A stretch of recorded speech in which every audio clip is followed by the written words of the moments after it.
Affiliate marketing, kung saan wala ka na halos gagawin kundi mag-promote ng product, like lahat ng makikita mo sa Lazada na gusto mo, pwede mong i-promote.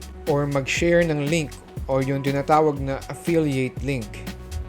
Pwede rin ebook or online subscription. Pag may nag-click ng link at bumili or nag-subscribe, may porsyento ka.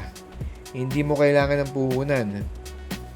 Pwede kayong magbenta ng product sa Shopee, Lazada, Amazon, Temu, Shein, at iba pang online store.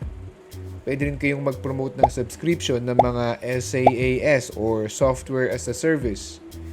Dito may mga lifetime na benefit na hanggang kasali yung nag-subscribe, gamit ng link mo, pwede kang kumita. Example nito ay ang Go High Level na para sa marketing online, Cloudways para sa hosting, yung mga trading app or broker.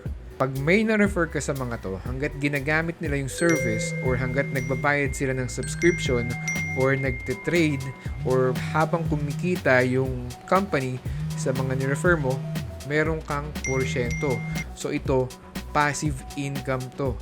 Ang kailangan mo lang sa affiliate marketing ay alamin ang produkto at service na pinopromote mo. Pwede nga hindi mo na alamin hayaan mo na lang si ChatGPT or yung mga AI chatbot ang gumawa ng description para sa'yo.